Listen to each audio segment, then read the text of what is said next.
on the strength of mine.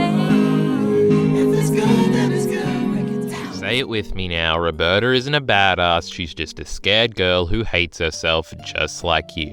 Now there's an important point I have to make about Roberta at the beginning of this video that you have to understand for any of this to work. Roberta is not crazy. This is a very important element of Roberta's character and this video that we need to establish, because if Roberta is crazy, then you can just handwave everything about her character, and therefore obviously an analysis video about her wouldn't work. Yet here we are. So, my stance is that Roberta is not crazy. She starts going crazy and hallucinating in Roberta's blood trail because she visited the local Roanoke drugstore and is literally guzzling pills at a rate that would kill a normal man. Outside of these pill-induced hallucinations and pill-induced erratic behavior, Roberta is still the girl in the maid outfit. Now, Roberta is not a normal man, and she is still extremely tactfully sound even in this state, so she's still crazy violent, just not crazy crazy. She continues to hunt the Americans all throughout Roanoke without getting injured really at all, and she has the wherewithal to manipulate the Colombian commander into trying to fuck her in the middle of a war zone, only to reveal a secret weapon in her belt buckle. She can still function at a rate enough to combat anyone. The pills are what make her act crazy. Roberta, after all, isn't crazy, she's haunted by repressed trauma.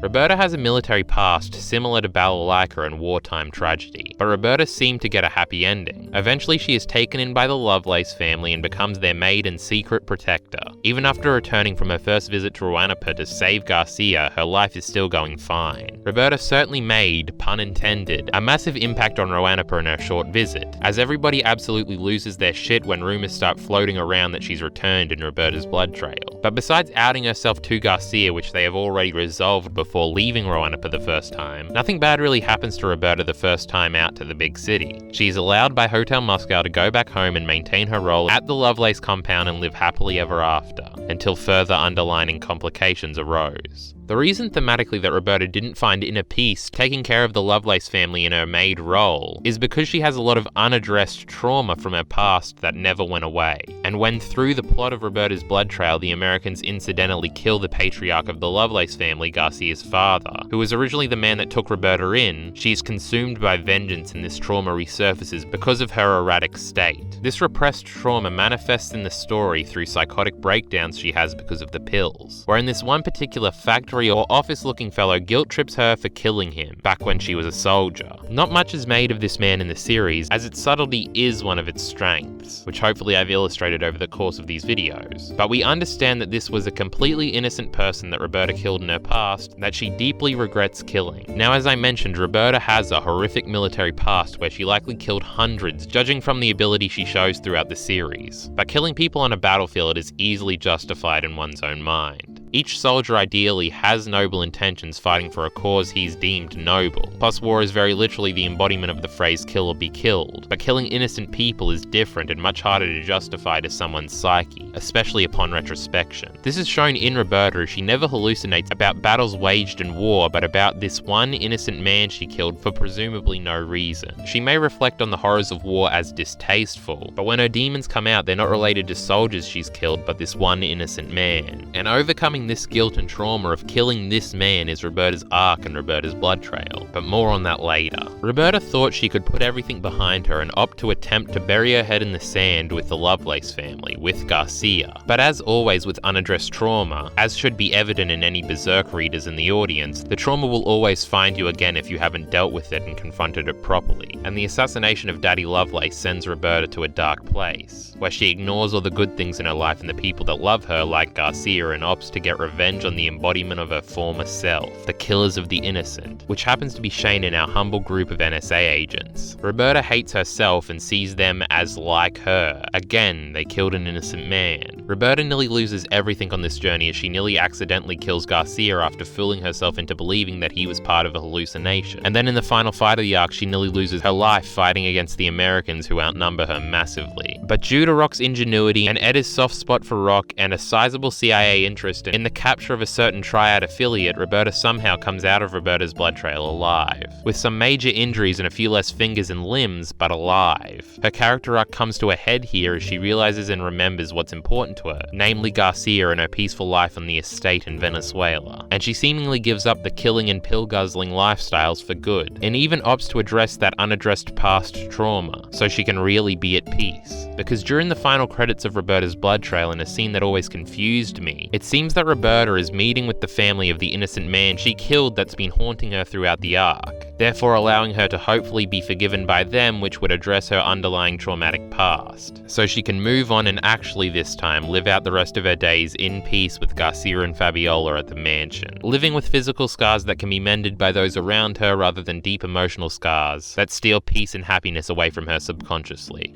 Roberta suffers and sacrifices for what she's done. She loses an arm and some fingers, her body is in an irreparable state, but she has what's most important to her, and is working through her past for a hopefully brighter future. She in fact somehow got that happy ending that Rock had been hoping for since the submarine scene. Roberta got it. Not Yukio, not the twins, Roberta, and for good thematic reason. So Roberta is deeply fragile, flawed, traumatized, and a haunted person. Where have I seen that before? It's not really that badass when you think about it. It's almost like Roberta isn't a great character because she's a badass, and because she kills a bunch of people mercilessly, which as demonstrated in this video isn't even true. But maybe she's great because of her thematic depth, because of her cool metaphorical hallucinations disguising her unaddressed trauma, because of her understandably unique aesthetic, because of her interesting relationship and outlook on the world, and her undying loyal relationship to the Lovelace family and Garcia, and because he's a scared boy who hates himself just like you. There are no badass women in Black Lagoon.